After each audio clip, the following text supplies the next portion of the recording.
भाइयों, देखो हमें क्या बना दिया गया है। हम इंसान थे मगर हमने अपने रब का हुक्म तोड़ दिया। क्या तुमने सुना? पैगंबर दाऊद की कौम के कुछ लोगों को बंदर बना दिया गया है। क्या तुम सच कह रहे हो? ये सच है? हाँ, उन्होंने अल्लाह की नाफरमानी की जात, उन्होंने सब्त के दिन शिकार किया जबकि वो मना किया गया था। अल्लाहु अकबर। नाफरमानी इंसान को जानवर बना देती है, या शायद ये दिलों को पत्थर बना देती है।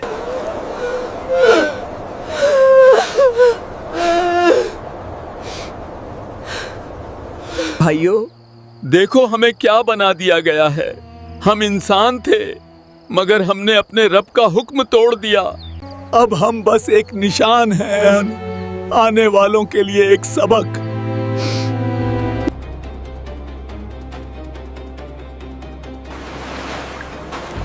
हजरत दाऊद अलैहिस्सलाम के ज़माने में बनी इसराइल के कुछ लोग एक समंदरी एला नाम की बस्ती में रहते थे। शहर ईला में रहने वाले बनी इसराइल को अल्लाह ताला ने हफ्ते का दिन इबादत के लिए ख़ास करने और उस दिन तमाम दुनियावी मशागिल तर्क करने का हुक्म दिया। नीज़ उन पर हफ्ते के दिन शिकार हराम फरमा दिया। जब अल्लाह ताला ने उनकी आजमाइश का इरादा फरमाया तो हफ्ते के दिन दरिया में खूब मछलियाँ आतीं और ये लोग पानी की सतह पर उन्हें देखते थे, जबकि इतवार के दिन मछलियाँ ना आतीं। भाइयों, मछलियाँ तो हफ्ते के दिन ही आती हैं और इतनी ज्यादा कि पानी चमक उठता है। लेकिन अल्लाह ने मना किया है सब्त के दिन हाथ मत लगाना। हम क्या शिकार करेंगे? हम तो बस जाल लगा देंगे, पकड़ेंगे तो कल। शैतान ने उनके दिल में वसवसा डाला, तुम्हें मछलियां पकड़ने से मना किया गया है, लिहाजा तुम ऐसा करो कि दरिया के किनारे बड़े बड़े हौज बना लो और हफ्ते के दिन यानी सैटरडे को दरिया से उन हौजों की तरफ नालियां निकाल लो। यूं हफ्ते को मछलियां हौज में आ जाएंगी और तुम इतवार के दिन उन्हें पकड़ लेना। दोस्तों, हम आज रात अपने जाल बिछाएंगे। हम अल्लाह के हुक्म को नहीं तोड़ेंगे, हम बस अक्लमंदी से काम लेंगे। शुक्रवार को हम नदी के किनारे बहुत से गड्ढे खोदेंगे। शनिवार की सुबह हम नदी से उन गड्ढों तक नालियां बनाएंगे, जिन नालियों के जरिए पानी के साथ आकर मछलियां गड्ढों में कैद हो जाएंगी, और रविवार के दिन हम उन्हें बाहर निकाल लेंगे। इस तरह लोगों ने अल्लाह के हुक्म से बचने के लिए एक चाल चल दी। वो समझे कि वो नाफरमानी नहीं कर रहे, मगर दरअसल वो आजमाइश में पड़ गए।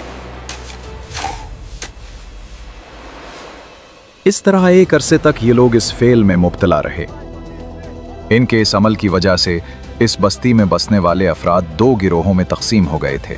एक हिस्सा ऐसे लोग थे जो हफ्ते के दिन मछली का शिकार करने से बाज रहे और शिकार करने वालों को मना करते थे, और एक हिस्सा वो खताकार लोग थे जिन्होंने हुक्म इलाही की मुखालफत करते हुए हफ्ते के दिन मछली का शिकार किया। मछली का शिकार करने वाले लोग इस मासियत से बाज ना आए तो मना करने वाले गुरोह ने उनसे कहा, अब से हमारा तुम्हारे साथ कोई वास्ता नहीं रहेगा, क्योंकि तुमने अल्लाह सर्वशक्तिमान के हुक्म का पालन नहीं किया। इसके बाद उन्होंने गांव तकसीम करके दरमियान में एक दीवार खींच दी। मना करने वालों का एक दरवाजा अलग था जिससे आते जाते थे, और खताकारों का दरवाजा जुदा था। हजरत दाऊद अलैहिस्सलाम ने उन खताकारों पर लानत की तो एक रोज मना करने वालों ने देखा कि खताकारों में से कोई बाहर नहीं निकला। तो इन्होंने ख्याल किया कि शायद आज शराब के नशा में मदहोश हो गए होंगे। चुनाचे उन्हें देखने के लिए दीवार पर चढ़े तो देखा कि वो बंदरों की सूरतों में मस्ख हो गए थे। अब ये लोग दरवाजा खोलकर अंदर दाखिल हुए तो वो बंदर अपने रिश्तेदारों को पहचानते और उनके पास आकर उनके कपड़े सूंघते थे, और ये लोग उन बंदर हो जाने वालों को नहीं पहचानते थे। इन लोगों ने बंदर हो जाने वालों से कहा, क्या हम लोगों ने तुम्हें इससे मना नहीं किया था? उन्होंने सर के इशारे से कहा, हाँ। इसके 3 दिन बाद वो सब हलाक हो गए और मना करने वाले सलामत रहे।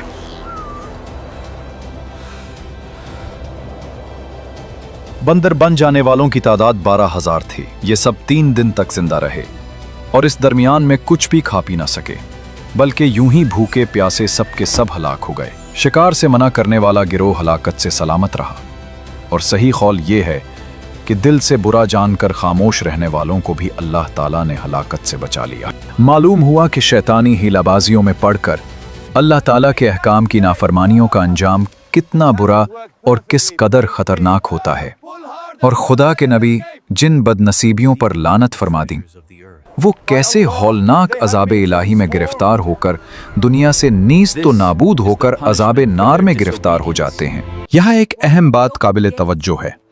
हदीस शरीफ में है, हजरत अब्दुल्ला बिन मसूद रजी अल्लाह फरमाते हैं, एक शख्स ने अर्ज की, या रसूलुल्लाह सल्लल्लाहु अलैहि वसल्लम, क्या बंदर और खंजीर मस्ख शुदा लोग हैं? रसूल अकरम सल्लल्लाहु अलैहि वसल्लम ने इरशाद फरमाया, अल्लाह ताला ने किसी कौम को हलाक करके या किसी कौम को अजाब देकर उसकी नस्ल नहीं चलाई, और बंदर और खंजीर तो उनसे पहले भी होते थे, लिहाजा मौजूदा बंदर उस कौम की औलाद में से नहीं, क्योंकि वो तो फना कर दी गई थी।